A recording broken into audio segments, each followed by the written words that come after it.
Let's go, let's go, let's go. Wonder how it'll look though. How it is looking. Let's see, let's see, let's see.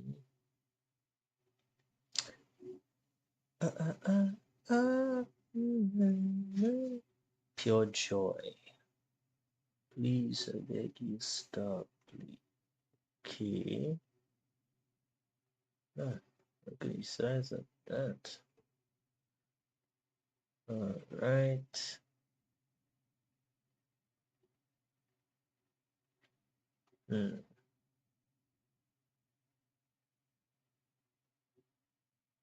This is how much you actually make with Blender. I ain't making a damn sense with Blender yet. I wish. Only one can wish. Let's have a look, see. Make sure the stream going good.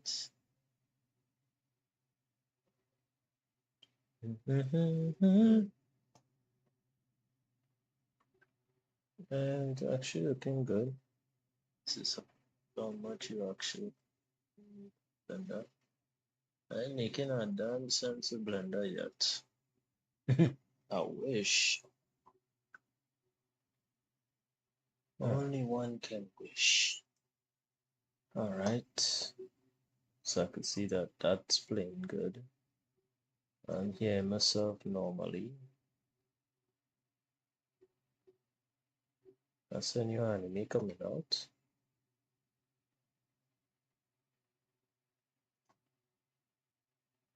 Let's see. A Netflix series. Based on manga by Jonjitio,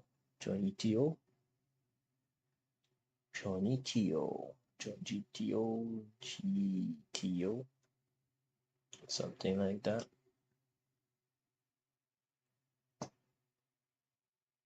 Okay.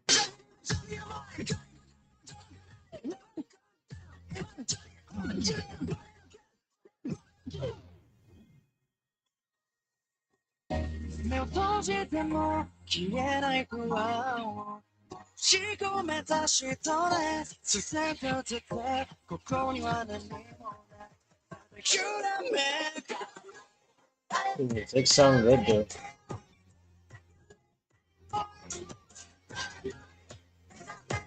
The visuals interesting.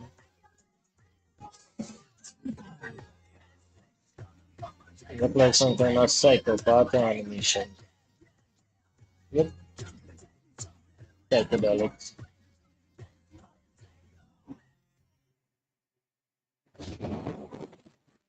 Some kind of thriller, horror, little kind of. It looks like that. And Netflix is playing that. Good for them, good for them, good for them. Now back to what I was watching here with Mr. Beast. Mr. Beast's charity attempt turns into a nightmare. Of course it will. Of course it would. Mr. Beast is not coming today due to security issues. And this is a wild story to cover because this is a clear attempt of Mr. Beast just trying to do good, but sadly it was leaked to the public where a bunch of people want to take advantage of his generosity. This all happened a couple days ago in Greenville, South Carolina. It seems like Mr. Beast was planning on surprising a bunch of people by paying for their groceries, but when he asked the store for permission to film the night before, this plan was then leaked to the community. Then suddenly the next day you had a bunch of people playing the real-life supermarket sweep and jamming their carts in trash bags with as much as they could, thinking Mr. Beast was going to pay for it all. And this all gained a bunch of attention when Keemstar tweeted this video saying, Mr. Beast apparently was supposed to pay for groceries. It got leaked and he had to cancel due to security measures. Not coming today. Can I pay for my beer and my sausages? She'll take you over there. They should. They'll take me. That is so packed. There's so many people in there. Mr. Beast is not coming today due to security issues. Oh, Jesus. No, tell bring his ass back. And I'm the one to get to tell y'all so. Oh, God, get him. That's not fun. Anybody intending on getting groceries on the regular, Mr. Beast is not coming today. There are security issues. He can't even get here. I mean, the place is packed like a Black Friday sale. I have no idea what's going on. I don't know about you guys, but after seeing that, I needed to see and know more about this entire situation. So I went digging in the trenches of Facebook.com, and this is what I found for you guys. And just looking at these pictures, this is absolutely wild. Dude has half the meat section in that left cart there. I also found a video of a guy walking around the store telling people that Mr. Beast was not coming.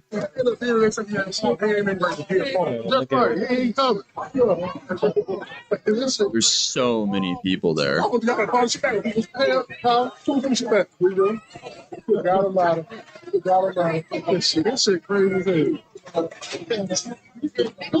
what the normal shoppers thought. Suddenly, whoa, oh whoa, okay, wait. The trash bags, they were just loading the trash bags filled with the meat section. Hey, the bad part about it, he ain't coming. And not bad part, that's a good take. That's the bad part about it. He not even coming. That's a really good take. Oh my god. Imagine not hearing anything about this and you just show up to the Piggly Wiggly expecting you to do your normal shopping. He ain't coming. That's the bad part. And it looks like this.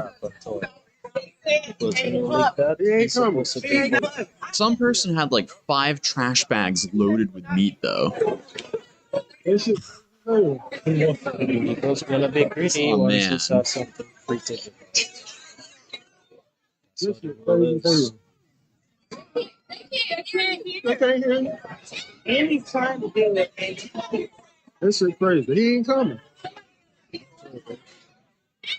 The definition of absolute chaos. I'm assuming his intention here was to surprise people by paying for their grocery bill when they're buying normal groceries, you know, the kind of part that they would pay for themselves, and not pay for 5 garbage bags filled with food for some people. I feel bad for the people working at the store and the store owners. The people working there, obviously, because they had to clean all this up. And the owners, because they probably lost so much money on refrigerated inventory that just went spoiled and they couldn't sell anymore because people just left it in their shopping carts. And after everyone cleared out, it seems like the store was just completely trashed. Here's a video I found of some of the aftermath. Poor people. That's so wild. They just left the cart there. That's how old these fish can't keep it. Bruh.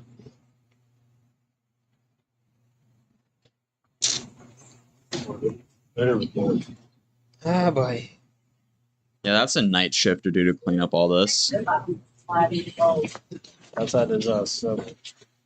I wonder if insurance covers this. A small business owner by the name of Look at Dat Dare Barbecue and Catering live streamed himself cleaning up the place. Look at it. Wow. This man work every day, hard, every day. You feel me? I come in here and rock with him every day. Look at that. This way. I rock with this man every day. Yeah, this guy probably just showed up to buy meats for his business and came to this chaos. You gotta put it all of it back. You gotta get his store back together. Come on, man. It's crazy. I need him for tomorrow to be, you know, to do what I need him to do. While he was live, he also showed what the store looked like after most people had left. Look at this. I'm gonna take y'all through right quick. Doing 1-1. Grab me a car from out here. Look at this. Volunteering, people helping out. Wow. People helping out. So that's some good people. What you doing? Anyways. You helping out? Yeah. I mean, the only people left are just volunteers helping, trying to fix all the chaos. Just Tom Thumb and go right over there. Okay. Where the sausage is at? I like the banana peel slippery slope or slippery floor signs. It's crazy. Mass chaos. Look at this. Insane. The thing is, I understand with something for free. Yeah, something free on it. But Piggly Wiggly ain't had nothing to do with this. You just leave these people in shambles. It's crazy. It's crazy, man. Crazy, man. All right, grab another one. You got any empty carts? No, not yet. So much. But I mean, as we saw from that video, even though the store was in absolute ruins, there's plenty of good Samaritans who just stayed around and helped clean everything up. I found someone from Greenville who posted these pictures with this message. Thank you to everyone who came out to help with the cleanup today. Thank you, Piggly Wiggly, for allowing us to help out. When I tell you our community showed up and showed out, and they offered to pay us, and everyone said no. Y'all tell me our community not the best. And shout out to the good people out there. Overall, this whole thing just sucks for everyone. The people who showed up thinking they were going to get free groceries, the workers who worked in the store, the people who were kind enough to volunteer and help clean up the store owners for probably losing money on inventory, and Mr. Beast himself for getting backlash for all this. But Mr. Beast did release a statement through text to Keemstar that reads, "We've been going around town all week doing small acts of kindness for people who could use help. I wanted to go to Piggly Wiggly to discreetly pay for some people's groceries when they checked out, so we asked the Piggly Wiggly manager for permission to film in the store. They decided to spread the word far and wide that I was coming to buy out the store. People were saying that the employees were telling them the day before to come the next day to get free stuff from Mr. Beast, which we were not aware of and asked them not to tell anyone. Basically, the employees lied to the people." I mean, that's fair. I mean, if Mr. Beast announced that he was going to do this and didn't do it, then I understand the backlash, but he never publicly announced this. This was supposed to be a surprise, and it was leaked. I don't know if the store owners or people at the store leaked it so Mr. Beast would buy way more stuff, or if there was people leaking it because they wanted to help their neighbors. I don't know. But clearly, nothing about this was discreet, so I understand why he pulled out. But it's not like he didn't do anything. Apparently, while all of this was going down, the Mr. Beast team was doing charity in the same town at a soup kitchen. And I didn't see the announcement for this anywhere. I was just scrolling through the Greenville tag on Facebook, and that's how I found out about this. Because there was a post by Joy Soup Kitchen that reads, "Today, an incredible day at Joy. 180 lunches, 150 jackets, and duffel bags filled with necessities. 80 plus haircuts, all thanks to Mr. Beast, Beast Philanthropy, and these barbers who came out this morning looking to make a few people smile. It was incredible watching people who got their haircut emerge from inside of Joy with pride. Thank you all for making this happen." So at the end of the day, Mr. Beast still came through and surprised and helped a bunch of people, but in his own way, on his own terms. But what do you guys think? Let me know in the comments down below, and I'll see you guys in the next video. You do nothing wrong at all. Them people on them was disgustingly greedy. And them workers on them who reveal the location you was coming there that day, them very stupid. Deserve everything that happened to them. The man told her not to reveal it, and I still went and reveal it. So you look for your shit. Man was coming as a surprise, not to come there and like, what the fuck? All these people show up. Why this place so packed? I know to move the front to there. You're going to do an extra elsewhere. Or is the one that lose out at the end of the day? You were supposed to keep your mouth shut, but apparently people don't do that. People don't do that. So you need to open your trap and let everything out instead of keeping it closed. What's to be expected?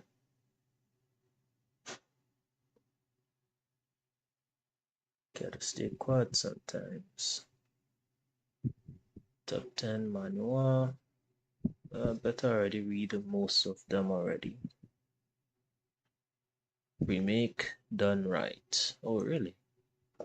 Last week, I had the chance to play the new Dead Space remake coming out in 2023, and through my entire play session, there was one question running through my mind. How the hell are they possibly going to live up to the standards of the original game? So today we're going to take a look at how the devs have answered that question. Please keep in mind that I was playing an early build of the game that had several known bugs that have already been fixed. I'll talk about this more at the end in more depth, but if you do see things that are a bit janky during this video, that's probably the explanation for it. The original Dead Space came out in 2008, fairly early in the life cycles of the PlayStation 3 and Xbox 360. Its development was led by Glenn Schofield and Michael Condrey, who interestingly would go on to create Call of Duty World War II and have a strong hand in the creation of the zombies mode in that game. But Dead Space massively outshone anything they did in that area. In fact, Dead Space 1 is often considered one of the greatest video games of all time, thanks in part to the incredible sense of immersion and terror and paranoia that is present throughout the entire game, and it only gets worse as you get further into it, playing as Isaac Clarke, an engineer aboard a spaceship called the USG Ishimura. Since the original game's release, we've had multiple spin-off games such as Extraction, Ignition, and a mobile game. There's been Dead Space 2 and Dead Space 3. There were multiple comics, novels, anime, like the list goes on for how they've expanded and extended the universe of Dead Space. And this has turned out to be a pretty double-sided coin, because on the one hand, it means that there are enormous fan expectations for any kind of remake touching Dead Space 1 to be perfect, and on the other hand, it means that the devs have had this treasure trove of material that they can use for reference while they are going back and remaking the game. When the first one came out, they didn't know what Dead Space 2 and 3 would look like. They didn't know what the anime might do in terms of expanding the plot. All those sorts of things have been a real boon for the dev team because it's meant that they've got a better understanding of what really makes Dead Space, Dead Space. God, I feel like I'm going to say that a lot in this video. So let's jump into some specifics. They have expanded the narrative and the lore of the game, and you're sticking quite a lot, aren't you? The most obvious way that they've done that is by giving Isaac, the main character, the guy you play as the entire time, a voice. I found a shark pad I could use on the barricade. He didn't speak in Dead Space 1, very silent protagonist vibes, and that really contributed in a lot of ways to the isolation of it all. Everything felt a lot more empty because of that, because you weren't filling the space in the same way that you would if you did talk. But it was also a little weird because you're getting told to do all this stuff and you just nod your head and go along with it. Now, I'm sure it'll be a relief to hear that he is going to be voiced by Gunnar Wright, who voiced Isaac in Dead Space 2 and 3, so it makes sense that they would bring him back. And they've been really careful about the way that they have implemented this new voice. So, for example, Isaac will never initiate a conversation in the game. There isn't a point where he's just going to be like, oh, I want to have a chat, and it breaks your immersion. They knew that that was so far a departure from what they did in Dead Space 1 originally that they wanted to avoid it completely. He won't speak unless he's spoken to, and that includes moments where there might be a kind of jump scare in the game, some very loud noise, Isaac very clearly is scared, his heart rate goes up, etc. But he's not going to come out with some, oh, what the hell is going on here, man? Like, that's not going to happen. Quiet. To facilitate the conversations that he does have with characters, there are now these hologram pop-ups that might happen at various points in the story. So, for example,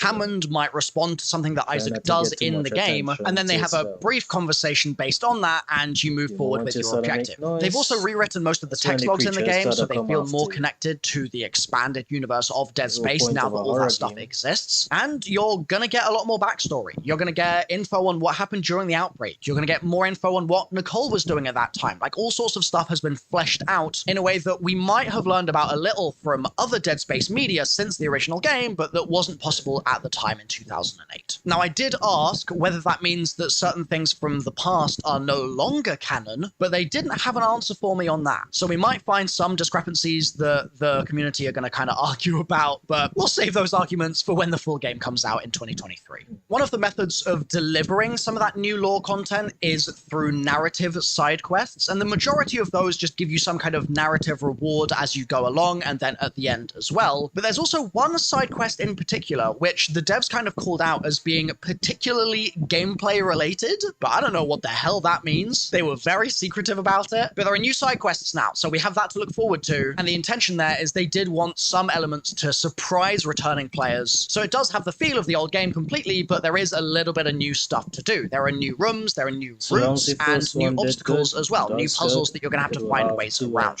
As part of that attempt to kind of have the player re-explore the ship a bit more with those side quests and things, they've decided to make the game one continuous and unbroken shot. There are no loading screens unless you die. The ship is fully interconnected. You can walk from point A to point B with no interruption other than potentially some creepy crawlies attacking you. And I have to say, that felt fantastic in my play session. It was just glorious sitting down and 30 minutes later realizing that you hadn't stopped kind of fighting your way through the necromorphs that are throwing themselves at you. It really contributed to the tension of it all and is a really wonderful change for the remake. To help out with that, they've added new UI map controls and they've improved the locator. And to hinder you while you re-explore the ship, they've added an AI director, and its goal is to dynamically adjust the intensity of what's happening to you at any given time. It can control necromorph spawns, it can choose how they attack, it affects the environment, light, smoke, particles, sound, all of that are under the control of this intensity director. And it's mainly going to show up more often than not in revisits to areas. So you decide to backtrack because you're like, oh, maybe I need some of the ammo that I dropped in a previous room. And as you track back thinking you're safe, the game goes, nope, I'm going to throw some sound at you, but nothing else. Maybe it's just sound, just to kind of keep you on your toes. Or maybe the game decides that things are going to get really intense and it's going to spawn stuff in to attack you.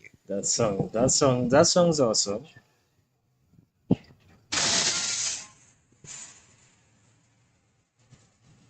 I like that.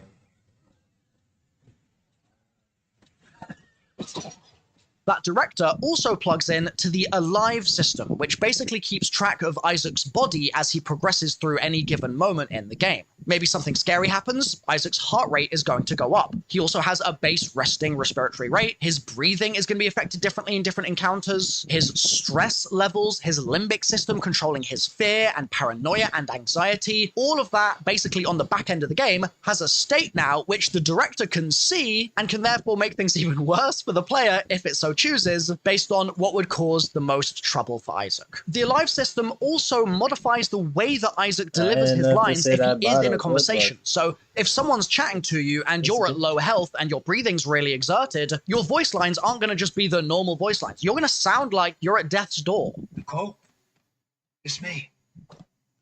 Nicole, it's me.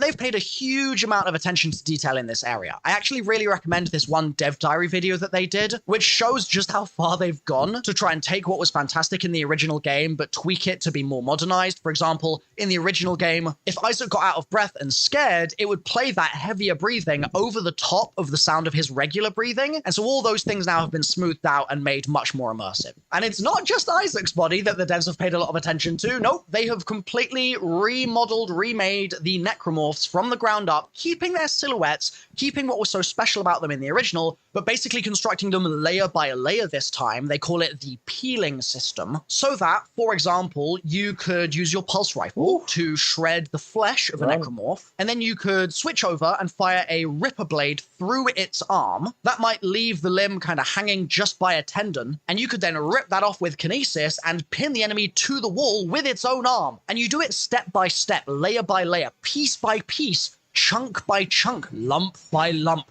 fleshy morsel by delectable little slice of wonder. It's a great system. It feels very visceral, pun intended. And while I was only playing the earlier parts of the game, so I didn't have a full loadout of heaps of different weapons to use, I could already imagine some really creative scenarios that you can whip up, using different weapons in different areas to just make the gameplay feel a little bit more fresh at all times. One of the things the devs said actually were one of their favorite things to do was to use the force gun on the lurkers, which are these little baby things. And that force gun will basically peel away all of the skin and some of the flesh of the baby thing and just leave it as this internal skeleton with some extra kind of gloopy bits on it, and it just sounds dreadful. But that's exactly what I'm going for when I'm shooting a necromorph, so sign me up. The devs also mentioned that the lurkers were a bit too cartoony in the original, and so they went for this really gritty and overly realistic baby design thing. But they said that they modeled it over one of the devs' nephews, and I feel bad for that poor nephew if that's true. I couldn't tell if they were joking or not. But if that's legit, that's fantastic. The visuals also, I'm sure you've already been able to tell from the back and forth in this video, have improved massively since 2008. Here's a really cool comparison of what it used to look like and what it looks like now. It's pretty stark, the difference. And that's at least in part thanks to the fact that the game is in the Frostbite engine now. Now, we did ask if they have ambient occlusion ray tracing, and they said yes, but they weren't sure about DLSS. They're working on it right now. It's something that they've got to work with the Frostbite team for. So no concrete answer there. as the engineer of the ship, you can also turn the lights off in certain areas. Like, they wanted to reinforce that kind of engineer fantasy, if that's even a thing. I don't know. But they're letting people do it. You can control lighting. There's certain areas where you can turn on and off the vacuum, like gravity, stuff like that. So you've got agency over the space around you in some new fun ways. Now, this is a video from Mr. Waffles, and it would not be complete without some discussion of Easter eggs. I actually already spotted and solved an Easter egg on the poster for the game. It's a really little dinky one, but this piece of text here translates quite happily to "Convergence is nigh. One mind, one soul, one body." A very cool touch for returning Dead Space fans. And I also asked the devs about this. I found this doll and asked if it was egg-related. Like I was saying, I'm ready for this thing to like grow an extra pair of arms and attack me, or I put in a button sequence and its head starts spinning around and it takes off and flies around the room. And their response was, there is stuff like that, but just not with that doll. There are old Easter eggs coming back. So for example, in the original game, there's a pentagram, I think, on the floor, and there are various codes and things written on the walls through the game, which are actually button inputs. And if you input those buttons at that pentagram, it spawns a bunch of stuff in. That's back, and so is the other stuff like it, but they have added some new things as well. For now, they're keeping it close to their chest, but you know me, I'm an Easter egg hunter. I'll be looking into that more as we get closer to launch. Now, you've probably been watching this gameplay and wondering why the hell it's stuttering so much, and why Isaac's head in certain areas is like glued to his shoulder, and the animations are a bit janky. And those are all things that the devs are well aware of, and some of them they've actually already fixed. It's just that the build that we were playing on was backdated from a little while ago, and so it wasn't 100% stable for us to be playing at the preview event. A couple of other things that happened. For example, we couldn't upgrade Isaac's suit after chapter 1, or you'd fall through the floor. Classic video game development bug. And they're also still tweaking the loot tables. They think there might be a bit too much early game loot right now. And they also want Isaac to look around more at things that he sees in the environment. And that's all planned and intended and being worked on. It's just that, like I said, this was an early build. The game is not finished. And so all the stuttering that you see is there because of that. It was really unfortunate. Like, my immersion was really massively reduced by the fact that I was having to reload the game a bunch for the stuttering to get fixed, and even then it was still present at pretty much all times. But I wasn't there at the event to judge it based on those kinks that I know are going to get worked out pre-launch, or I certainly freaking hope so. And so the things that I was judging, such as what it's like having an Isaac that talks, and whether the increased visual fidelity actually takes away from the horror rather than enhancing it, and whether or not the continuous no loading screen experience makes much of an impact. All those things I paid a lot of attention to, and they all landed really well. It's clear that the devs have paid a huge amount of attention to trying to essentially create the Dead Space that we all remember from 2008, but that only exists in our minds right now because when you go back and look at footage of the game, it looks so old. Our memories just don't match up with that because we remember it being this immersive, incredibly detailed graphic experience because that's what we were used to at the time. But now, graphics capabilities are much more improved. The sound improved, the immersion still present, the jump scares still very effective, and the overall feeling of the original Dead Space, in my opinion, is still very much there. If you want to see more Dead Space coverage from me on this channel, then make sure to let me know in the comments. I'll see you next time. Bye for now.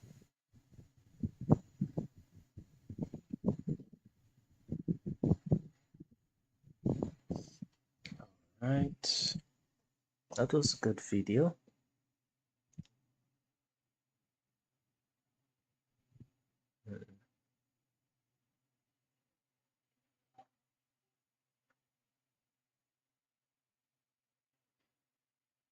Let me see what's going on with Cyberpunk.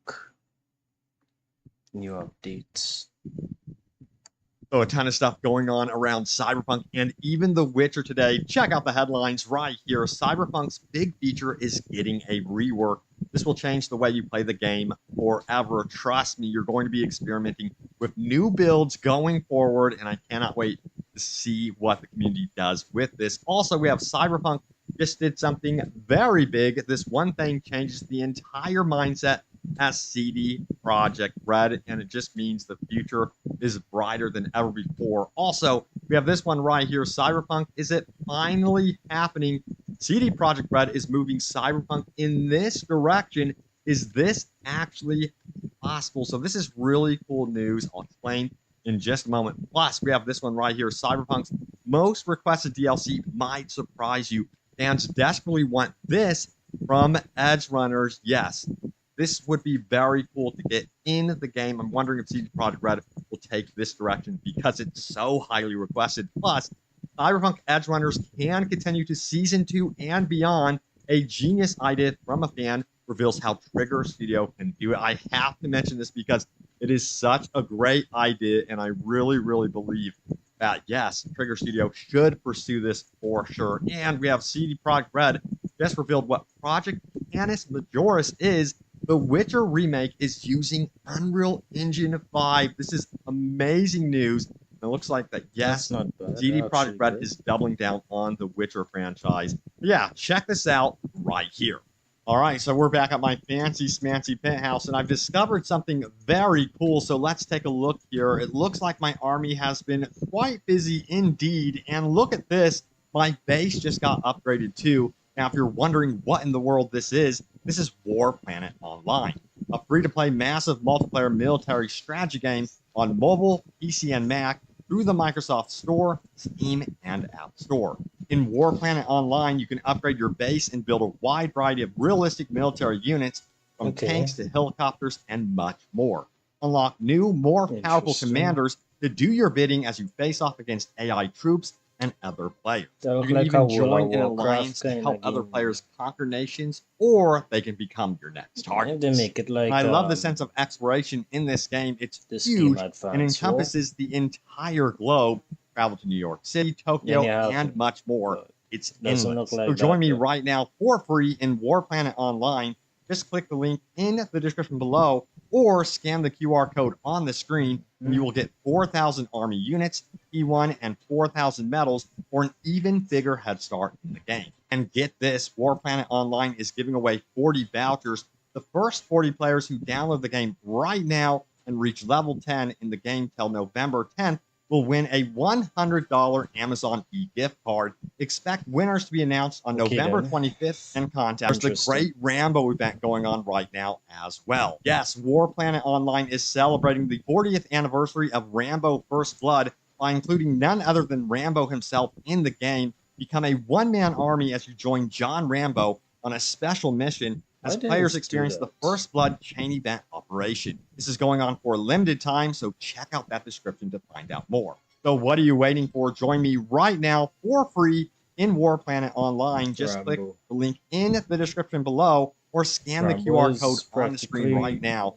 You will get 4,000 army units, P1, and 4,000 medals for an even bigger head start in the game. And remember, the first 40 players who download the game right now and reach level 10 in the game till November 10th will win a $100 Amazon e-gift card. Remember, expect the winners to be announced on November 25th and contacted in-game. Click the link in the description. 60 reviews right there, which is saying that people are really, really taking to this game.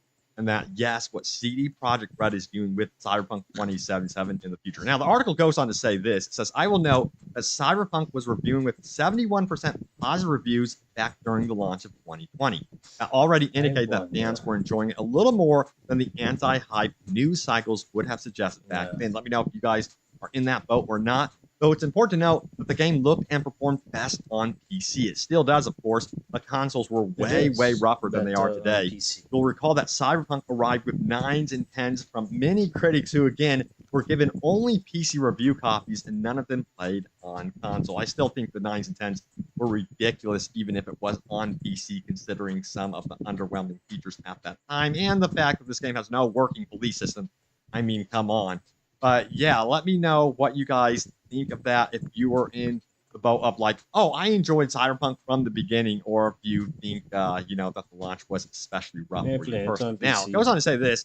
There are now debates about whether Cyberpunk has experienced some sort of No Man's Sky type of turnaround, which is the gold standard for redemption stories. I'm not sure you can go that far as No Man's Sky added just absolutely massive amounts of free content, and Cyberpunk's patches have mainly been about fixing what was broken or added obvious quality of life improvements, Its first real DLC will be next year's Phantom Liberty Melee Combat. We are going to be getting a big rework for Cyberpunk 2077's melee combat with update 1.7, and I'm so hyped for this because it means that yes, you will want to definitely experiment with builds going forward once this is actually implemented. I compare it to what they did with the throwing knife and that sort of thing. So yeah, I'm super hyped for this, but check it out right here. Goes on to say this: you think we'll get any real melee changes? I'm going to zoom this in so you can all see this.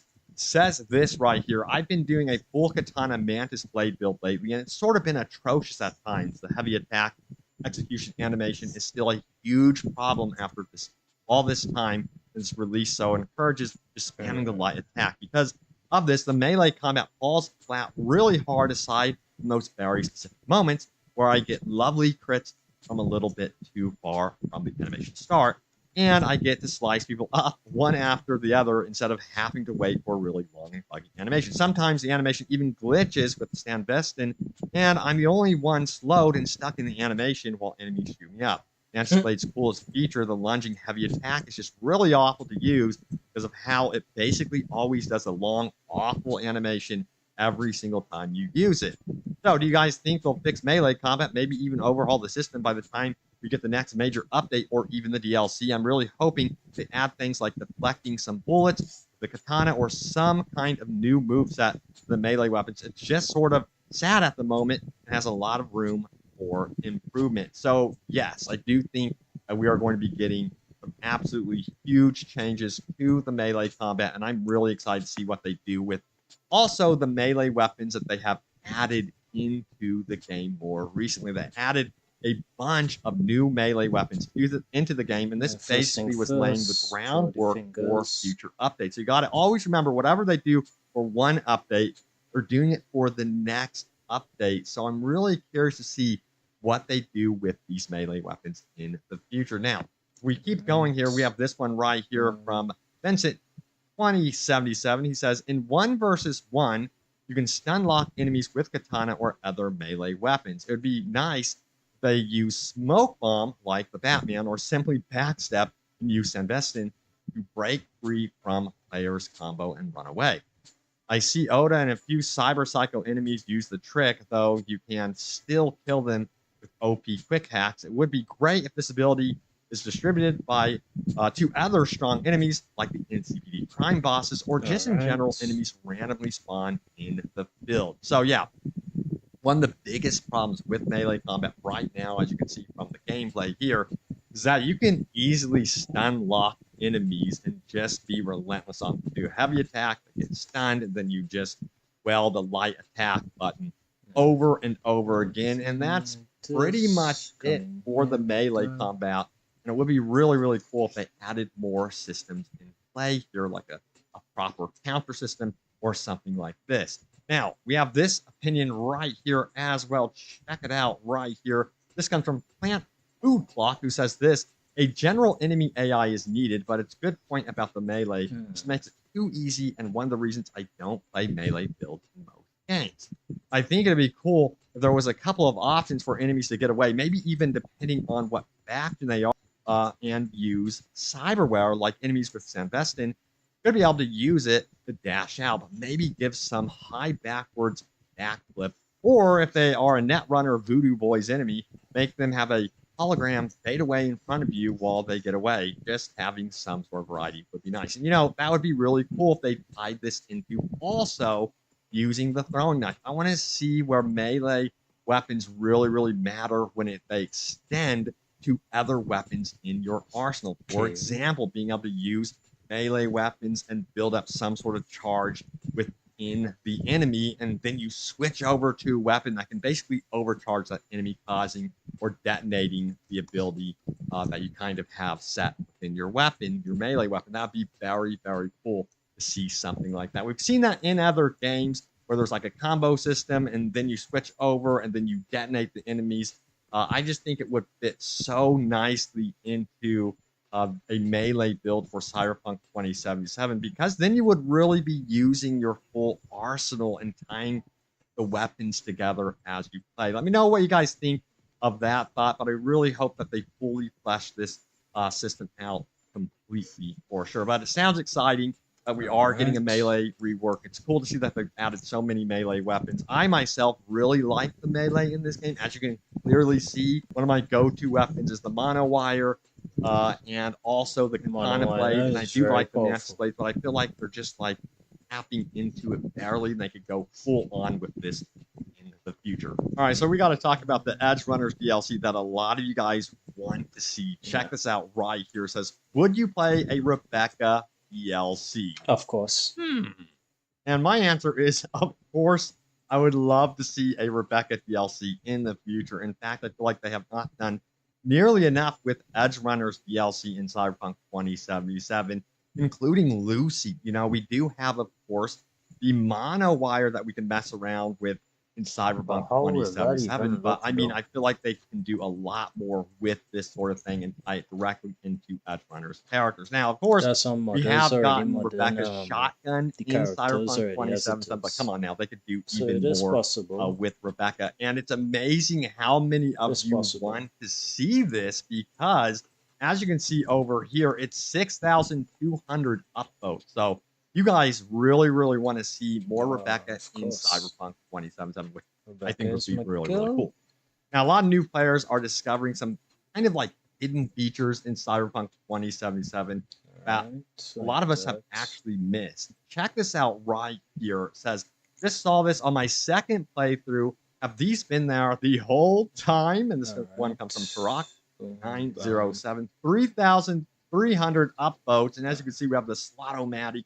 We're going to actually go in here and purchase this one-time use weapon. It has no reloads on it. It's pretty cool, and I feel like it's kind of a nod maybe to the Borderlands franchise. I feel like that's its entire purpose, because beyond that, no one really uses those weapons. There was an exploit, of course, when Cyberpunk first came out, where you can kind of buy those weapons and sell it for a higher price. So maybe that was one of the reasons why it wasn't included in the game. I'm not too sure, but yeah, let me know your opinion about this if you want to see more weapons like this in the future. But it's a cool little feature in the game that people have kind of missed for sure. All right, so let's talk about more Edge Runners, shall we? So check this out right here. It says, Cyberpunk Edge Runners, we zoom it in, can continue to Season 2 and beyond. A genius idea. I'm a fan reveals how Trigger Studio can do it. It comes from one of you guys. Actually posted this in my comments. I saw the comment today, and I'm like, that is so genius. I have to highlight it here. This one comes from Tyler M, who says this. Let me zoom it in. David, oh geez, it says David is a street kid in the series. Seems like it would make sense to do a season for every life path. In each new season, the events of the previous season could play out in the background of the current season to connect in small ways. Seems like a winner to me. I love the idea of having it about the life paths. It makes sense. It connects to the game, to Cyberpunk 2077, and I would love for them to explore, you know, the Corpo world, for example, a little bit more, or what it's like to be a nomad entering into a bustling, busy city. They could have that perspective, like the nomad absolutely hates this, can't stand the noise, something like that. That would be such a cool perspective for them to explore in Cyberpunk Edge Runners for sure. And that's one way, my personal opinion, they could definitely do a Season 2 and then have crossover characters and crossover storylines here and there throughout these seasons, which I think would be absolutely amazing. Let me know if you guys agree with this idea from Tyler. I think it would be very, very cool. Now, I wanted to touch base with this one as well, and I hope it happens. An outcry, I guess we would say, for a fan project. Let's open up Night City. I'm not going to read the entire post, come mascot, but basically the gist of this is that we need to open up Night City more and more. As you can see, we have mods here where they've opened up Lizzie's car, the Dewdrop Inn, and then a bunch of other locations have been opened up. But one location that has not really been touched, in my opinion, is the mega buildings. I want to see the mega buildings opened up way more than they have been, and I think it would be really, really cool if they did that. So I'm all for this project, and I hope that it actually happens. We'll have to wait and see. And we have this one right here. This was retweeted by CD Projekt Red. It says, we're thrilled to reveal that together with Fool's Theory, we're working on remaking The Witcher using Unreal Engine 5, codename Canis Majoris. We want to do this right, so please be patient. It's going to be a while until we can share more details. So yes, they have officially revealed that Canis Majoris is going to be the Witcher remake, and this is going to be headed by veterans of the Witcher franchise. So it's in very, very good hands. It's going to be one of our first experiences with the Witcher franchise running on Unreal Engine 5. I'm thinking that this will release before The Witcher 4, so I cannot wait to see this. They have no release date on it, which is a bummer, but it's so cool to see that they are exploring the original Witcher and basically remaking it. I cannot wait to see what they do with this one.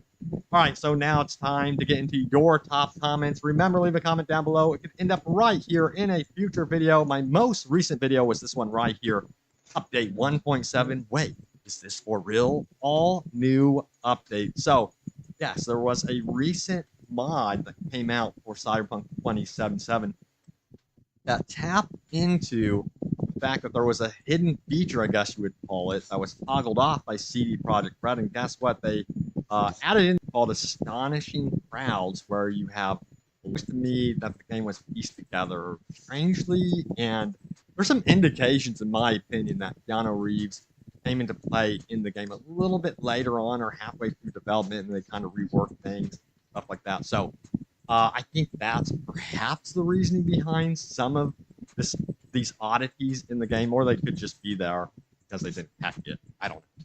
It would be really, really cool to see that stuff fleshed out for sure. Now, Prince Bolton says this: I would love to flesh out the environment more, floors and mega blocks, bars, shops, etc., just to make the world feel more living. Yes, mega build. I keep mentioning it. Mega buildings, man.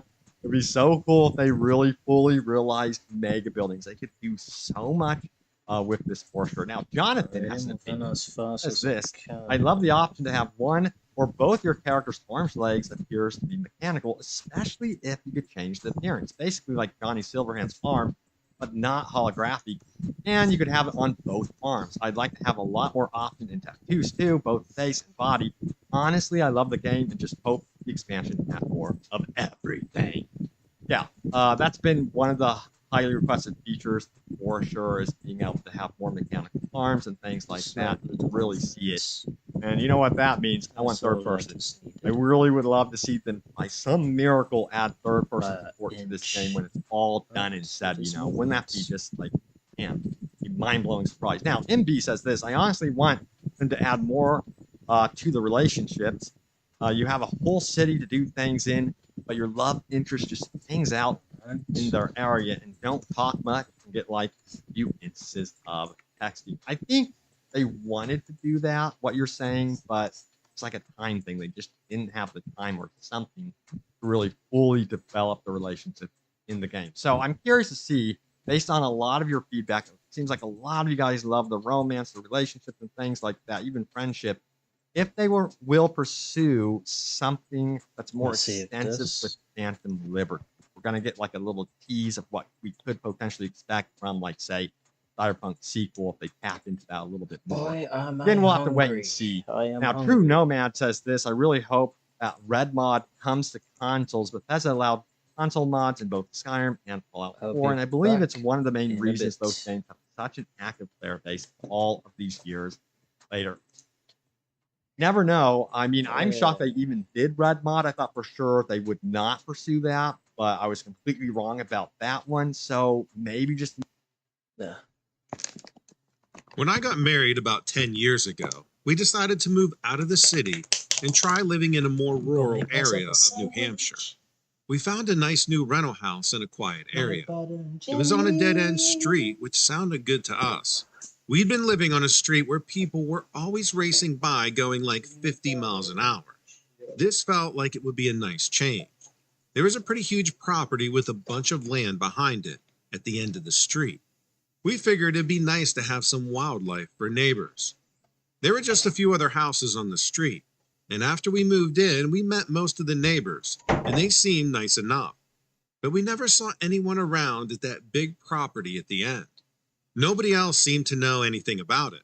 Like I mentioned, our rental was a new build, as were the other houses, so no one had lived there very long. The neighbors said they hadn't really seen lights on in the old place. They said they occasionally heard screaming sounds coming from that direction. They assumed they were bobcats or red foxes that were common in the area. About 3 months after we moved in, we decided to adopt a dog. He was a little under a year old, and when we saw him at the shelter, we just couldn't resist. This dog was completely untrained, but we figured since we had a big backyard, we'd at least have a lot of room to work with him. After about a week, we adopted him. I came home from work early in the evening. My wife was out of town, and I went to check on the dog. I saw that he had dug a huge hole and escaped under the fence. One of the neighbors came out and said she had seen the dog running off towards the old property. She hadn't tried to get him since she couldn't leave her kids. I walked up there to look around. The old house was pretty hidden behind some big trees, so I never really got a good look at it. When I got back to the fence, I saw an old "Trespassers will be shot" sign hanging there. I didn't think it would be a good idea to go through. The place looked deserted though. The fence was rusty and broken, and the bushes were overgrown and taking over. I looked in one of the windows and saw some old furniture, but there were no signs of life. I was trying to decide if I should go ahead and trespass when I heard a scream. I dropped down and looked through the fence as best as I could. It got totally quiet, and I didn't see anything. Then I see this fox take off from under the brush and make a mad dash along the side of the hill, and I realized this scream was coming from it. Then I saw this massive thing chasing after it. I don't know what to call it. It was like a giant demonic-looking canine. It had a huge mane of fur around its neck. It was snarling like crazy chasing this fox. It caught up to the fox with no problem and clamped its jaws around its neck. I saw blood spurt everywhere. I turned around and ran back to my house and locked myself in. I was more scared than I'd ever been. I have never seen anything like that. The freakiest part is that it was like 6 or 7 feet tall and running on its hind legs. You could almost call the body human-like, except for the size and the hairiness. All I could think about was my poor dog on the loose out there. When I calmed down, I went to see which neighbors were home so I could warn them. The ones I talked to thought it must have been a bear that I saw, since that was the only large animal known to be in that area. I assured them it wasn't a bear, but what could I say? I had no name for the thing I'd seen. I felt obligated to let everybody know. I knocked on the door of the last house, and this gnarly sunburnt old guy answers and tells me he's seen that dog. I assumed he meant my dog, but come to find out he was talking about that giant thing that attacked the fox. I just stared at him and was explaining again what I saw, and that it was no dog. He led me into the house and he got a notebook off the shelf and turned to a drawing. Holy crap, if that drawing didn't look really similar to what I'd seen. The guy said he just moved into this house with his daughter, but he used to live over the hill and had seen this creature when he used to hunt. He kept referring to it as the Dog Man. He said that when he was out hunting and saw it, he thought it was a coyote, but then it stood up, and he immediately knew it was something much worse. I was just floored by his story. I told him I thought I should call the police, and he just kind of laughed. I stepped back outside and looked up the road, and my dog came barreling out of nowhere. He was whimpering and jumped on me and was shivering like crazy. He couldn't stop shivering. I took him home and wrapped him in a blanket and held him for a long time. At the time, my mind was reeling at how impossible it all sounded. But since I've been listening to your channel, I've heard some very similar descriptions. I never wanted to see something like that again. We moved out of there as soon as our lease was up.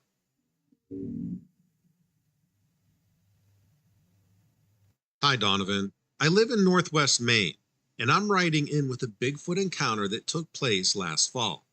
My wife is from Maine, and we moved back just before we were married. We wanted to be closer to her family. She has 2 sisters that live within 20 minutes from us, and I'm lucky enough to have great brother-in-laws. We all get along, we hang out, we love spending time together, and they've really welcomed me into the family. I'm originally from Atlanta, Georgia, and grew up in more of a city setting, so rural Maine is a big change for me. A few years ago, I got my gun permit and hunting license, and I joined my brother-in-laws for seasonal hunting trips. They're both big on turkey and deer. I could go without either, but my wife grew up on venison, so I always bring some back for her after a hunt. Plus, it's nice not to have to buy a grocery store turkey around Thanksgiving. So late last September, we're gearing up for a turkey hunt and planning on camping overnight for 2 days to scope out a valley area. My brother-in-law Teddy was familiar with this area, and he got permission from the landowner to hunt there. We took my other brother-in-law Josh's truck to a logging road to park and hike in. I personally love the hiking side of hunting and always get behind just looking at all the scenery. Maine is a gorgeous state, especially as far north as we are. It can be desolate and wild, but overall, it's beautiful. We hiked into the camp about 6 miles, and we're situated on the rim of a little valley, which didn't drop too far down, but it created this bowl shape. We were in a nice spot near a lookout, where early the next morning, we'd be able to see down into the valley and watch for any turkey movements. Once we were settled in, it was a little after noon, and we weren't planning on much other than checking on our gear, having a few drinks, starting dinner, and then winding down. The plan was to get up a little after 3 a.m., so sleep is pretty important on these trips. Teddy was sleeping in a hammock, but Josh and I both had tents. We got those set up, we set up our camping chairs, and we were just hanging out. After about 2 hours, the three of us took off into the woods to get enough firewood for the 2 nights we'd be staying. Teddy and I stayed closer together, but Josh wandered a little further, wanting to keep an eye out for turkey trails. I had a solid armful of logs and was walking back maybe 200 feet behind Teddy when I saw him freeze. I never seen a grown man stiffen up like that, even in serious situations. And I'm a linesman by trade, so I've seen some stuff. Teddy went completely still, all 6'1" of him, and I paused, not sure what he had found. Of course, you hear horror stories of hunters finding decomposing bodies, and that was my first thought. Stepping carefully to be quiet, I think in reaction to the fact that he hadn't shouted or anything, and wasn't moving, I came up behind him. He heard me and turned. His eyes were wide. I immediately knew to be quiet too, and looked to where he had been staring. In front of us was this huge sleeping creature. At first I thought we'd stumbled upon a grizzly bear, but there aren't actually grizzly bears in Maine, so I knew that couldn't be right. But this thing was huge, easily twice the size of the average black bear we have around here. It was curled up the way dogs are curled up to sleep, and it had its face tucked into the rest of its body. It couldn't be a black bear though, because its hair was this copper red brown and really dense, almost matted. Black bears can get a dark brown or cinnamon color, but I'd never seen a bear this color before, and had the same reaction as Teddy as reality set in. This just couldn't be a bear. Geostorm 5. I ran through the short list What's of up, other Anthony? possibilities in my mind, but Teddy was already backtracking quietly. He put his logs and kindling down at some point, and I followed, also trying to be very quiet. A few minutes away from our camp, both of us out of breath from adrenaline, we heard a gunshot. It was incredibly loud and we both jumped, then ran toward camp, knowing it could only be Josh. When we arrived, he was huddled near his tent, pointing a handgun at the ground. "What did you just shoot?" I asked him, starting to panic in case a bear or a moose was going to come at us. Handguns aren't usually enough to stop them, but he said he had shot up in the sky at an angle. Teddy took the gun from him, and with my ears still ringing, I looked around. The campsite was completely ransacked. Josh's tent was bent sideways, and mine was upside down, a few feet from where I had pitched it. Teddy's hammock had been pulled down out of the tree, and the rope was ripped clean through and frayed. The campfire was scattered, and our things were everywhere. "Just get the guns and ammo," Teddy said, and we scrambled to the shotguns. I also grabbed my hiking backpack, which was pretty emptied out. The three of us took off on the trail back to the logging road right away. We only had a few hours of daylight. Once we caught our breath and were steadily working our way back to the truck, I asked Josh what he had been shooting for. He explained that when he'd gotten back to the camp, there was something in it. A bear, he thought at first, and he could see it thrashing our stuff around. But then he got a good look and realized it had an ape-like face, concave with a snout, and with human-like ears. It completely freaked him out, so he shot once in the air, and the thing took off, making this hooting or whooping sound. I was going to mention the thing Teddy and I had found sleeping, but Teddy got to it first. We both admitted not to seeing this thing's face, but we were both sure it hadn't been a bear. We spent the last hour of the hike in silence, each of us trying to figure out what we had seen. We never told our wives, and just said that it wasn't an ideal time or place for a turkey hunt, blowing off their questions. It only comes up when the three of us are together and we have a drink, but we still know what we saw. Josh puts the creature he saw well over 7 feet tall. He and his brother are both over 6 feet, and insists it had this ape human face. The only thing I've come up with is we must have seen a Bigfoot. Teddy thinks that's ridiculous, but he's never had a better answer. The three of us still go hunting, but not on overnight trips anymore, and we keep a wider array of guns on us. We usually go in groups of 5 or 8 too, just in case. Since I'm not as attached to hunting as my brother-in-laws are, I've been thinking about giving it up. I have no idea if the things we saw in the woods are aggressive, but I don't like what they did to our camp in the minutes we were gone. I'd hate to think what they could do to a person if they wanted to, at their size and strength.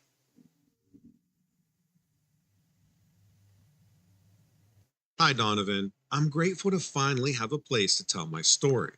All of my story, old and new. I've always been afraid if I talked about my gift, people would shy away from me and label me as this weird chick who sees things. But seeing how many people on your channel have come forward with their own stories, I'm finally ready to share mine. Since I was a small child, certain places will trigger me. I see things that happened in the past. I'm not really sure if this could be called seeing ghosts. I've always felt like it was some type of residual energy, stamped on a certain place where there had once been high emotion or tragedy. I was never able to interact with anything I've seen, or felt like they saw me too, until a recent visit to my coworker's house. When I was a little kid, I would tell my mom or my friends, and even one time my teacher, when I saw something that didn't fit in, like a person drifting through the room. You can always tell the entities are different because they don't have the same type of solid appearance that real people do. But I found out real quick that hearing about it just scared people, or made them mad at me, or made them laugh at me, all of which taught me to just keep my mouth shut at a young age. But now I'm 28, and that lesson had been learned long ago. I always just ignore the entities when I see them. I've never had any reason to believe that these things could see me, until the day that I went to my friend Kara's house. I've known Kara, or more accurately, known of her, since junior high school. We didn't really run with the same crowd, but now we both work for the same company. We've become friends. Her mom and dad died years ago, killed by a drunk driver, while they were coming home from a Christmas party. It was horrible. I felt so bad for her. I know she and her dad had a lot of problems in the past. Off and on, they'd stop speaking to each other, though we weren't close enough for me to ask her why. She said she was really close to her mom. She only had one sibling, an older brother who ran away from home when he was only 17. I don't remember him at all. Kara said he'd never been back in touch. When Kara's folks died, at first she talked about selling the house. She said it had a lot of bad memories for her. Her dad had a bad temper, and as soon as she graduated, she had gotten out of there, got her own apartment.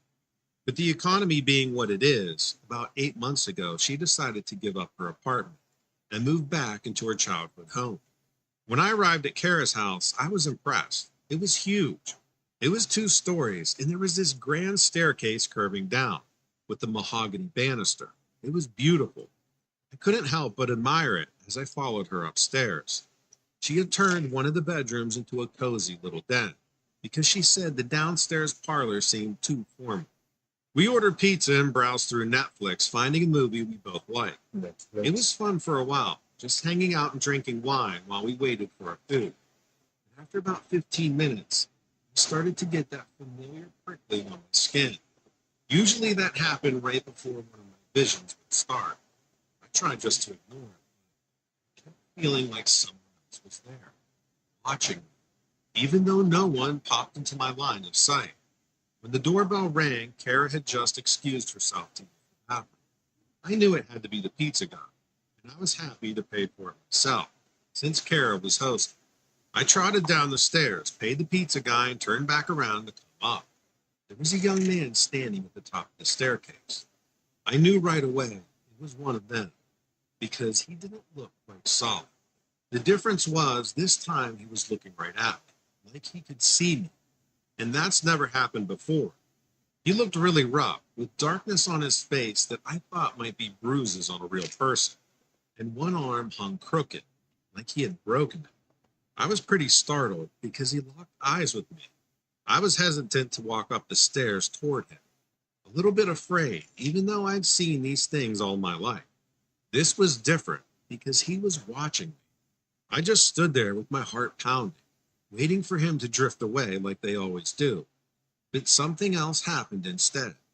As I stood there, a man came up behind him, waving his hand like he was angry. The boy turned and you could tell they were arguing, even though I couldn't hear anything. It was like watching a movie on a really crappy TV with the sound turned down. It was kind of hard to tell what was going on, but suddenly, the older man shoved the younger guy square in the chest. The boy flailed his arms and couldn't keep his balance. I gasped in horror as he tumbled down the stairs, bouncing his head on several steps along the way. He rolled to a stop right at my feet, and then he vanished. My knees were wobbling, and my chest started to feel tight. I felt like I was having a panic attack. I never witnessed anything so violent before. I heard a voice ask if I was okay, and I looked up. Kara was standing at the top of the stairs. The older man's spirit was gone now, too. It hit me all at once. The truth. I don't have any proof, but I just felt this certainty come out of nowhere and lodge in my heart. I knew that I had just witnessed Kara's father pushing her older brother down the stairs and causing his death. He didn't run away. He was killed. I don't know how I know that, but I just do. It was too much for me to handle. I just told Kara that I suddenly felt sick. I went and got my jacket and left, not able to even look her in the eyes.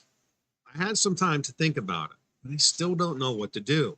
I have no proof or anything. If this crime really happened, it was almost 2 decades ago. 16 years anyway. I feel like Kara's brother was trying to catch my eye on purpose, so justice will be done. But how can justice be done if the man who killed him is already dead? Besides which, no one would ever believe me, and Kara would hate me. What do you think I should do? I welcome any advice from you or your viewers. Don't say All anything. I ask of anyone Boss is please be respectful. I'm having a hard enough time with this without people calling me crazy. Thank you and stay safe. Don't say anything. Let me know what you think about these stories in the comments below.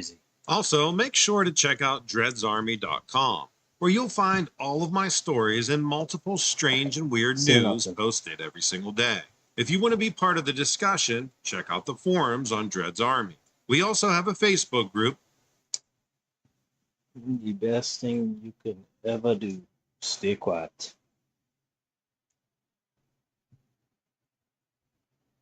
Stay quiet.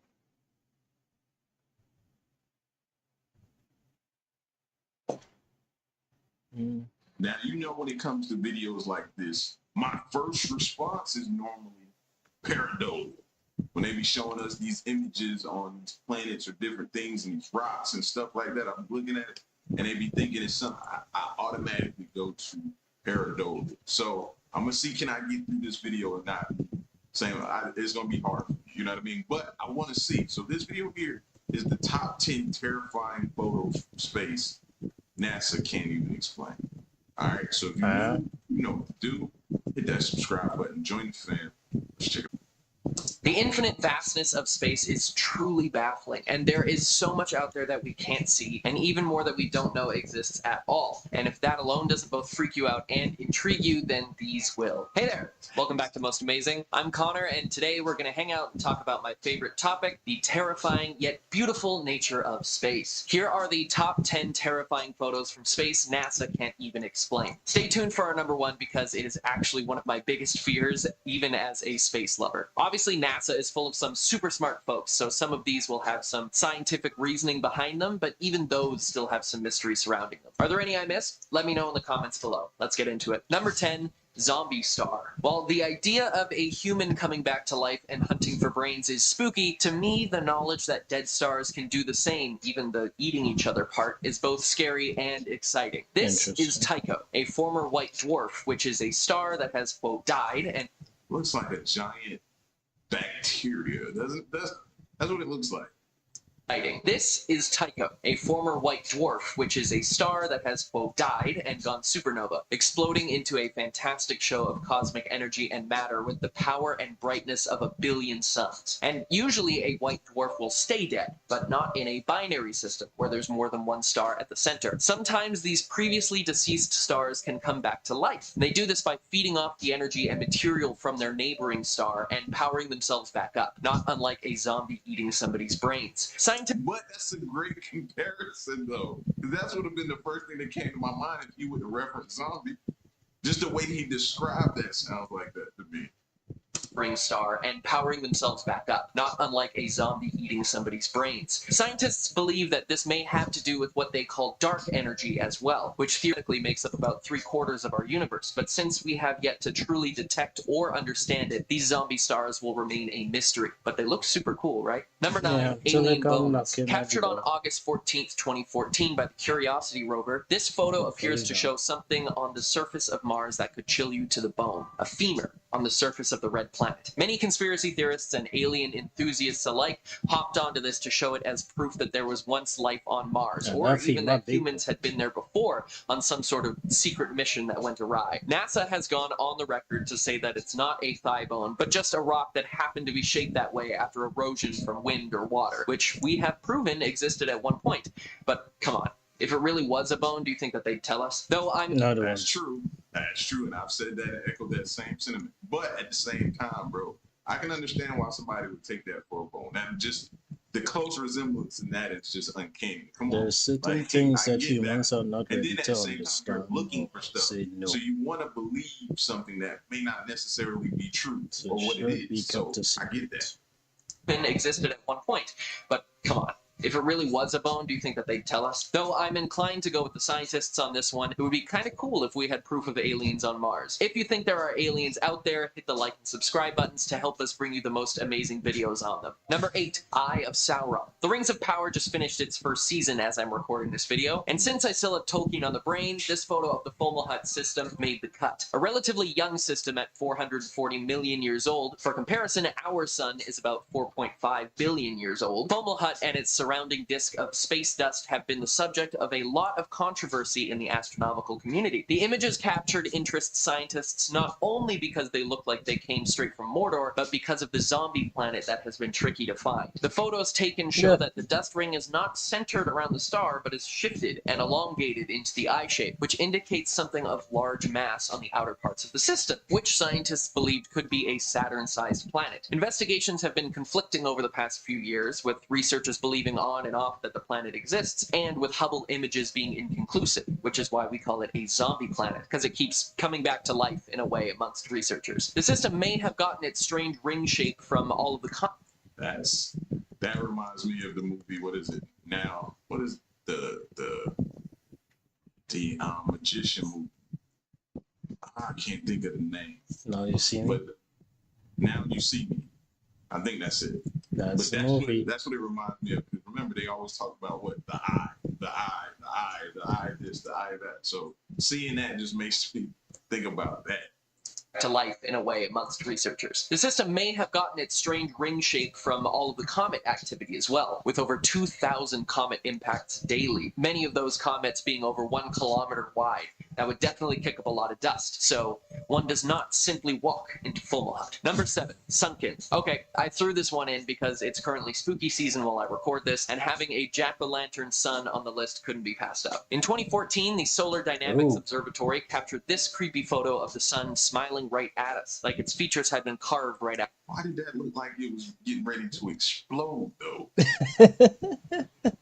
Out of a pumpkin. Solar flares and activity on the sun can be quite unpredictable, and the fact that it lined up to look like this is pretty cool. I just hope that there isn't some giant alien up there carving into our sun to decorate their intergalactic porch. But if that's the case, what are we going to dress up Earth as? If Earth had a Halloween costume, what would it be? Let me know in the comments. All right, now he's taking it too far. Number 6, greater pumpkin galaxies. Sticking with the Halloween theme, 120 million light years away in the Canis Major constellation, these two galaxies, called NGC 2292 and 2293, have earned a much cooler name, the Greater Pumpkin Galaxies. Because of their orange color and the fact that they look like a jack-o'-lantern, these galaxies doomed to collide in what we will see as slow motion make for a pretty spectacular image. Not to mention that NASA released the photos on Halloween a few years ago. Though it may be a fun Halloween-themed image, there is a scary truth about them. They're on track to collide with each other. And as the two galaxies draw closer, they begin to spin around one another and could eventually form one single spiral galaxy. But when that happens, there will be some cosmic consequences. Things smashing into each other at ludicrous speeds and exploding out into the darkness with the force of many nuclear bombs. But we don't actually know what will happen until it does. While some may say it reminds them of the Great Pumpkin, I would say that it looks more like 100,000 light-year across Jack Skellington. Number 5, the face of Mars. This freaky famous photo was taken by Viking 1 orbiter in 1976 and shows us what is very clearly a... I thought I was going to be able to make it through. I wasn't. Pareidolia. Right there. Pareidolia. I gotta call it what it is, but...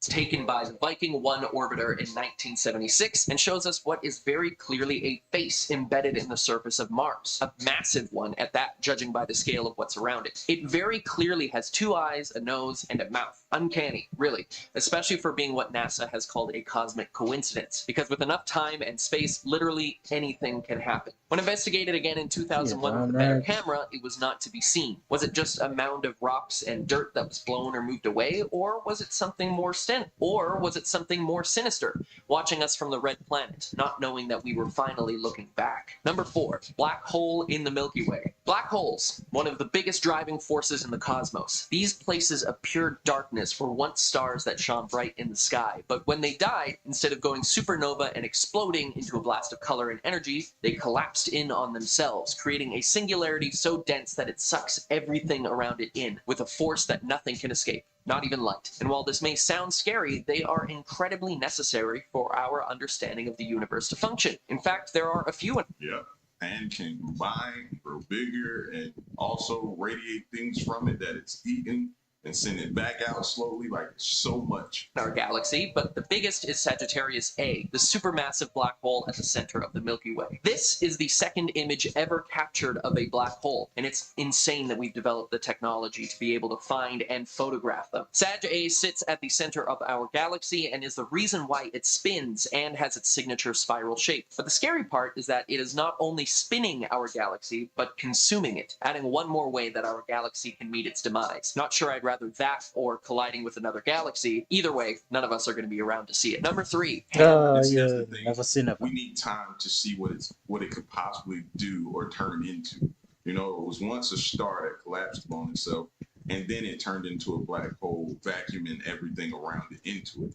Is it vacuuming everything around it into it, using the energy to grow itself back into a star, or what is it going to do long term?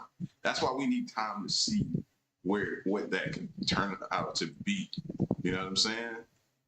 Of God. This is what's known as a pulsar wind nebula, and what you're seeing is a cloud of material that was ejected from a dying star, captured by X-ray telescopes functioning at different energy levels, lower energy detections appearing in red and green, and higher ones in blue. While we can explain what this stellar specter is made of, we can't quite figure out why it takes the shape it does, and NASA is still wondering if the pulsar particles are interacting in a specific way to make it look like a hand. When the new readings were taken, the ones that appear in blue, they realize that one part of the hand is actually shrinking at a different speed than the rest, implying that the two areas were physically different and making us all wonder what the hand is reaching towards. Number 2, Ghost Nebula. Known formally as SH2-136, really rolls off the tongue. This reflection nebula has some pretty startling shapes appearing within it. A reflection nebula does exactly what you think. It reflects light from nearby stars and galaxies. The energy from stars nearby is not strong enough to ionize the gas of the nebula, but it is enough to illuminate the dust and make it visible to us. Looking at the picture, it's a no-brainer why it's earned its much cooler name, the Ghost Nebula. You can see little figures waving from the edge of the space cloud. They even appear to have horns. I'm not sure what that's about, but I'm here for it. Give me all the spooky space specters. Again, this is just one of those cosmic coincidences that we can't explain, and that if we existed at any other place in the universe, we may not see. So, Powerful name, though. The Hand of God. You know what I'm saying? Looking at that, could it be named anything else? No, that's perfect for it. We're pretty lucky, I guess. But let's hope our luck holds out for our final entry. Number 1, roaming black holes. Now, I told you about black holes, those things that suck in and destroy anything that comes near, even light, with no chance to escape. But they are pretty detectable, and we should be able to avoid them since they're such a huge cosmic entity, right? Well, what if I told you that there are many out there that are near impossible to detect? Because they're moving. That's right. Known as roaming black holes, these death spheres fly through our universe, devouring everything in their path. Only detectable by fluctuations in mass and light, they were most likely two black holes that attracted each other, then slingshotted off one another and were flung out into space. But here's the kicker. The Hubble telescope actually detected one closer than anyone would want, in our own Milky Way. While pointed near the center of the galaxy at Sagittarius A, a fluctuation in light and space shows that we may have one of these devouring our galaxy, and we would never see it coming until it was too late. So there you go. One of my, and possibly now one of your fears, roaming black holes. Space is crazy and terrifying. It is absolutely baffling and will never cease to impress me, the technology and knowledge we have developed in our time as a species to investigate beyond our own planet. Especially since, at the end of the day, we're all just monkeys with car keys. That's all I have for you today. I'm Connor. Stay amazing, and I'll see you next time. That's interesting. And this is why I say black holes are important. We need to continue to study and learn as much as we can. You know what I'm saying? Not only can they just travel, they can spawn just anywhere. So they can spawn like right next to us, and that changes everything. Like, you know what I mean? Like, we got to continue to study black holes, bro.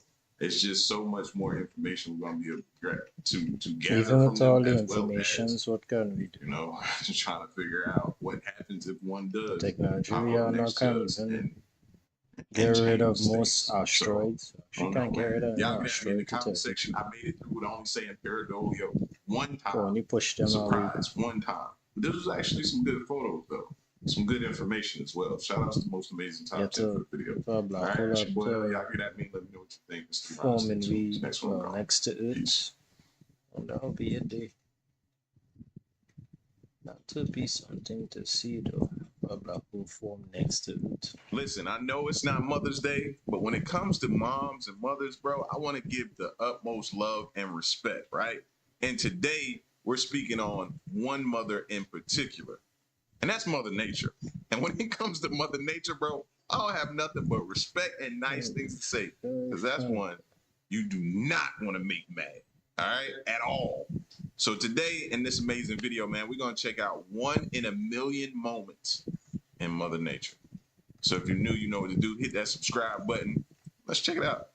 Before we go on, like this video, smash that subscribe button, and click the notification bell right now, or the centipede will crawl on your face when you're sleeping. Number 19. The Kelvin-Helmholtz wave cloud.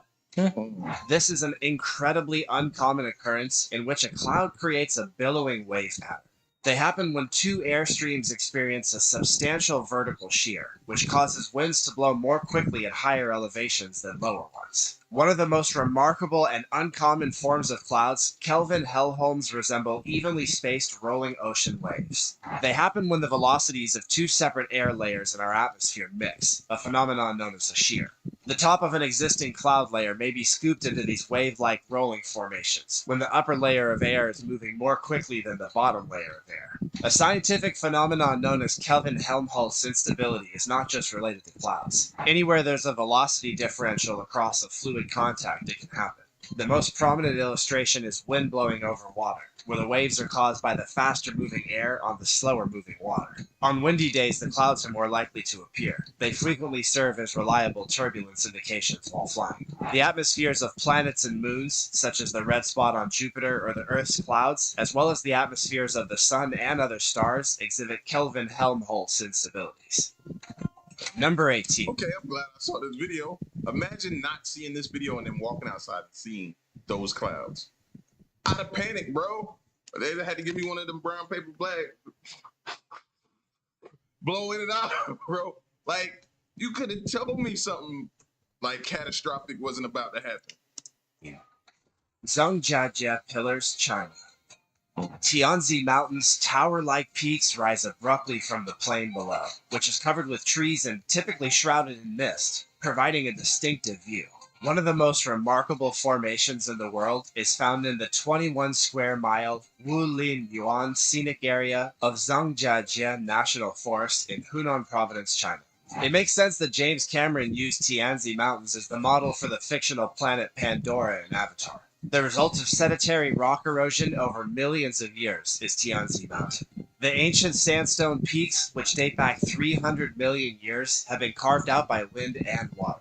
What's left are dilapidated buildings that resemble skyscrapers more than cityscapes. Separate strata with different colorations and features have formed as a consequence of erosion, and have changed through time as a result of exposure to the environment. Younger and less damaged mountains are scattered across the remainder of Zhangjiajie National Forest Park, adding to the area's unique variety of mountain formations. Tianzi Mountain is one of the most breathtakingly gorgeous places on Earth, regardless of what we call it or its origins. Number 17.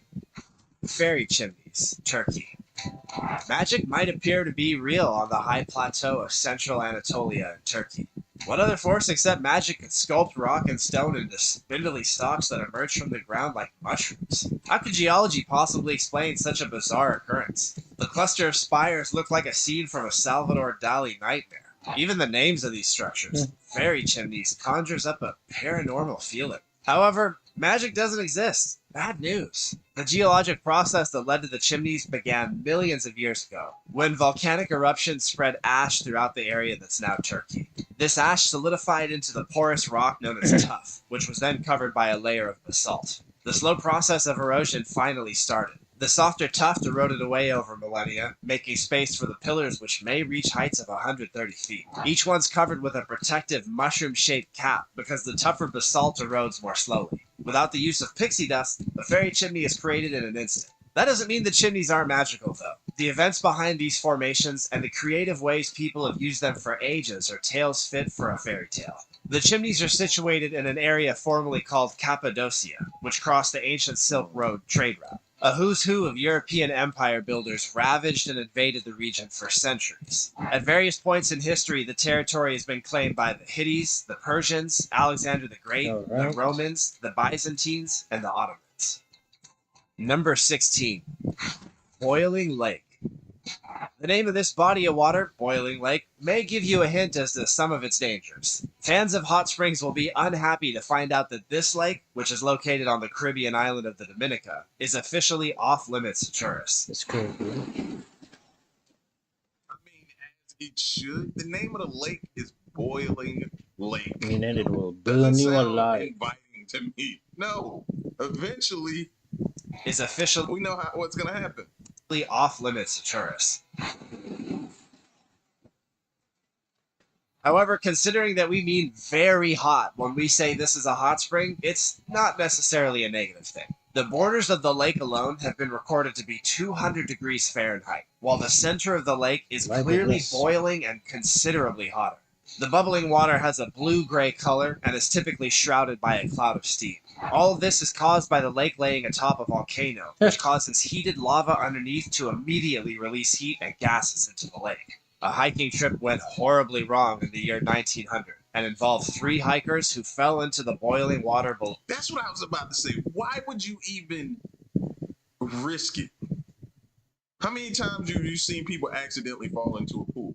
You've seen it all throughout your life, right? So why even go close enough to where you could accidentally fall? Like, no, don't know. Wrong in the year 1900 and involved 3 hikers who fell into the boiling water below after being overpowered by a sudden huge lake gas discharge. For them, it was a watery grave. Since then, the Dominican Republic has prohibited any walks, but if you're willing to take a chance, the route still remains. Once you pass the boiling lake, you'll arrive in a location known as the Valley of Desolation, which looks even more enjoyable than the lake. Number 15. Chocolate Hills, Philippines. Because of its distinctive and beautiful features, Chocolate Hills in Bohol is a well-known tourist destination in the Philippines. There are about 1,000 conical and dome-shaped mounds that are symmetrical and resemble Hershey's Kisses. The moniker Chocolate Hills refers to their color rather than their chocolate content. The hills seem smooth and lush because of the grass that grows on them during the rainy season.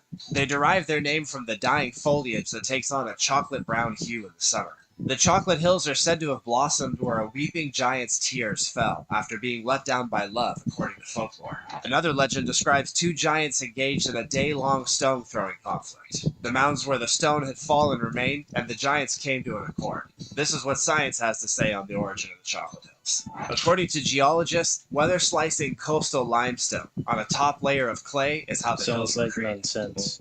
Number 14. Underwater Waterfall, Mauritius. If you've ever heard of this island, it's mostly recognized for having been the birthplace of the now extinct dodo bird. More recently, Mauritius shocked the globe by uncovering the long-lost landmass of Mauritius beneath it. It's returned with yet another unique characteristic: a waterfall beneath the surface. Just to be clear, it's an optical illusion that can only be viewed from above and isn't a real waterfall. The occurrence occurs in the turquoise lagoon on the southwest shore of the island known as Le Morne Peninsula. The ability to look through the water, made possible by its immaculate clarity, is key to solving the enigma. In reality, the sand and silt sediments are always moving and are the ones that are misleadingly dropping into the unknown. Being a young island, Mauritius is situated on an ocean shelf that's elevated above the seafloor. A gentle slope that abruptly ends in a 4,000-meter deep abysmal plunge may be seen off this specific shore. Due to the flow of sand and silt deposits along these slopes, the marine topography makes varied colors of blue apparent. This particular... Like, look at that, bro. Beautiful, but yet a pinch of deadly. At the same time. Like, it's awesome that it's able to achieve both things in one. Particular balance of colors is what gives rise to the optical illusion that it's attracted so many fans throughout the globe. Number 13. Frost flowers. Frost flowers are tiny layers of ice that, among other things, protrude from the openings in the stems of whiter yellow wingstem plants. These coatings of ice may be little thicker than a credit card. They can only occur in conditions of freezing air temperature, damp or wet but not frozen solid, and previously unfrozen plant stems. Capillary motion causes the water in the plant stem to be pulled from the ground upward. As it freezes, it swells, splitting the stem vertically as it freezes upon coming into touch with the air. A paper-thin sheet of ice extends further from the stem as more water is absorbed from the earth via the break. The frost flower is either a thin or wide ribbon of ice, depending on how long the split is. It forms unpredictable curls when it's extruded, possibly as a result of the uneven friction lines along the split sides. These flowers are delicate and only persist until they sublimate or melt. No two are exactly the same. Look for tall weeds, especially in areas that aren't often mowed, to locate them. They appear to like the same environment as wing stems, blackberries, and purple ironweed. Number 12. Glowing Horsetail Yosemite. In Yosemite Valley, horsetail falls run over El Capitan's eastern face. Usually only flowing in the winter, this little waterfall is simple to overlook. It can occasionally grow orange in the middle to the end of February, when the sun is setting behind it. Only on clear nights with a running waterfall do you see this special lighting phenomenon. Even a slight haze or cloudiness can significantly reduce or completely erase the impact. The phenomenon is similar to the historically occurring firefall from the Glacier Point, despite being wholly natural. Granite rocks and the remains of earlier rocks are the defining features of the geology of the Yosemite region. Imagine how many people thought, oh, you know, it might be some gold up there. Sierra Nevada was raised and inclined around 10 million years ago to create its distinctive slopes, which enhanced the steepness of stream and riverbeds and led to the construction of deep, narrow canyons. A million years ago, glaciers began to develop at higher elevations. As they melted and drifted downslope, they carved and sculpted the U-shaped valley that's now so popular with tourists for its breathtaking views. European settlers first came across the Yosemite Valley in 1851. Although James D. Savage is credited for finding the region that's today known as Yosemite National Park, there are earlier occurrences of other people accessing the valley. Yosemite Valley and the surrounding area had been inhabited for about 4,000 years, despite claims made by Savage. However, people probably first visited the area 8,000 to 10,000 years ago. Number 11. The unusual bottle tree of Queensland, Australia. The Queensland bottle is a rare deciduous tree with a distinctive bottle-shaped trunk that gets stronger with age, like a boa tree. Large seed pods are produced along with little blooms by this plant. The hardy tree blooms in the late spring. It was found and named by Sir Thomas Mitchell and John Lindley in 1848. Its bulbous trunk, which may measure 3.5 meters in diameter at breast height, gave rise to its name.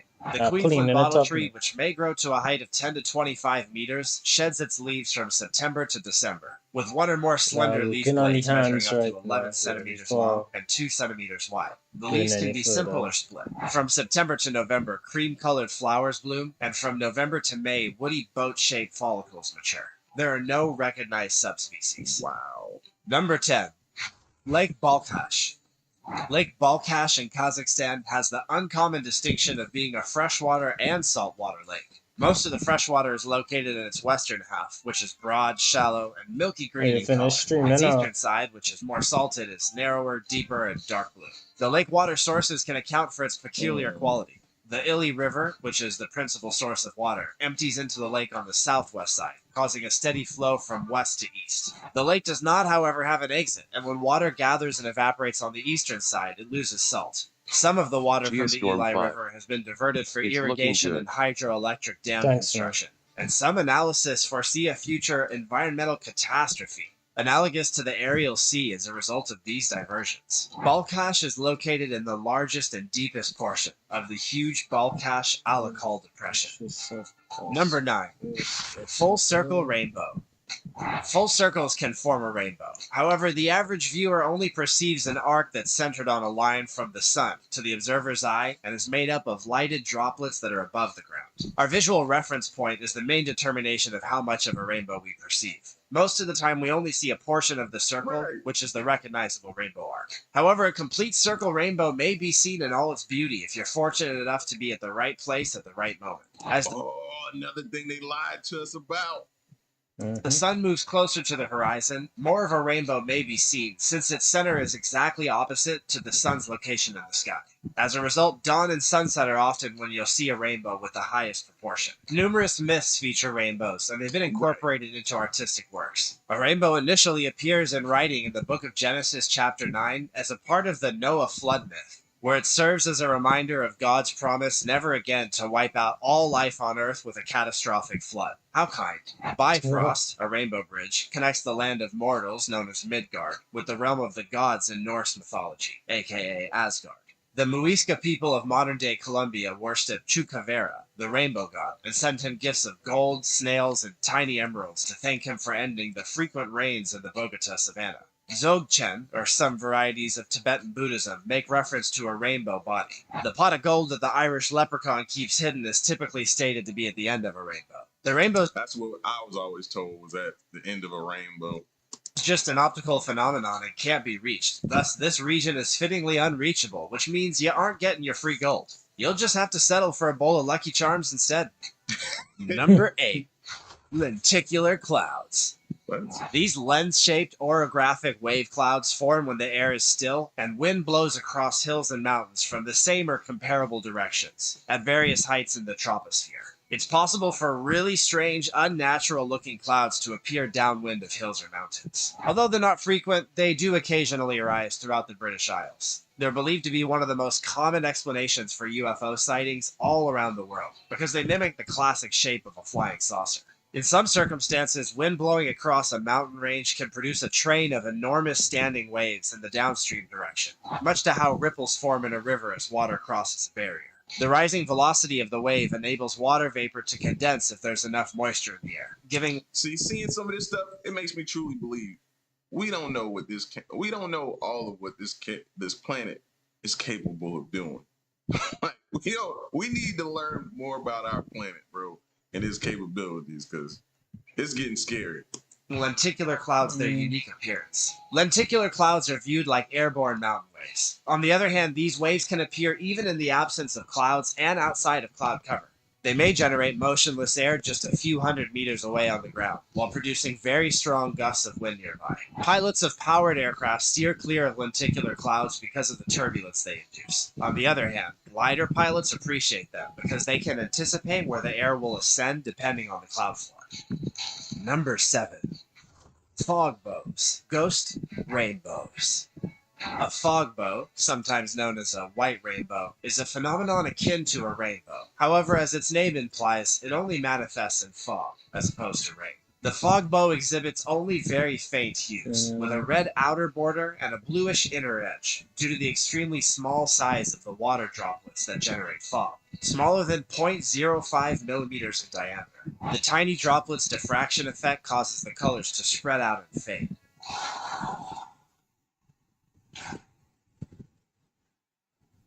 Fog bows frequently seem white when the droplets are very minute, and are hence sometimes referred to as white rainbows. A fog bow may be distinguished from a glory by its absence of color in addition to its larger angular dimension, since a glory contains many rings of light that are the result of diffraction. The fog bow can contain many inner rings or supernumeraries that are more vibrantly colored than the main bow, when the droplets that make it are nearly all the same size. The sun would have to be behind the observer's head, and the view would be into a bank of fog, since a fog bow is viewed in the same direction as a rainbow, which may not be noticeable in directions away from the bow itself. It has a somewhat smaller outer radius than a rainbow. Lunar fog bows are fog bows that occur at night.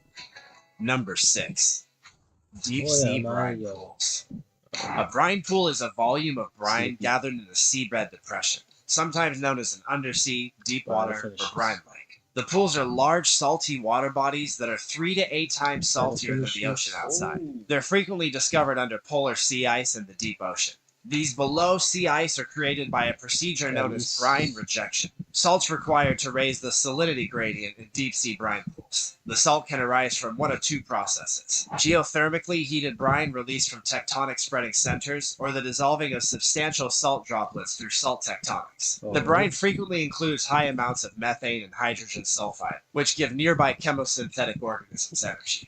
These organisms are frequently symbionts and extremophiles. Marine species are threatened by deep sea and polar brine pools because of their high salinity and anoxic characteristics, which can ultimately result in toxic shock and potentially death. Despite the challenging environment, macrofauna like bivalves may be found in the narrow zone around the saline pool border. Brine pools with macrofauna have also been observed in the land-sea interface. Sulfur chimneys that are no longer operational have been discovered alongside associated epiphytes, like polychaetes and hydroids. Additionally, it's been discovered that brine pools in the Red Sea are home to a variety of animals, including gastropods, cephalid, polychaetes, and topsails. These species generally eat bacteria, debris films, or microbial symbionts.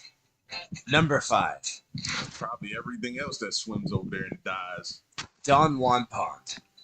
Don Juan Pond is just 4 inches deep, giving it the appearance of a thick, salty puddle rather than a true pond. The shallow water is so salt-filled that even when the temperature drops well below zero, it doesn't freeze. Despite the fact that it never freezes, neither the pond nor its surroundings are home to any aquatic life. But you'll probably run into folks. Since it was found in 1961, Don Juan Pond has generated a lot of interest among scientists, especially astrobiologists. The landscape is reminiscent of Mars, and is used by researchers to investigate what may be humanity's next frontier: Mars. Scientists in Antarctica have hypothesized that the black streaks on the surrounding rocks are caused by a brine that's seeping downward. Don Juan Pond serves as a terrestrial platform for researchers to investigate water on the red planet, since Mars has similar collections of recurrent slope lineages.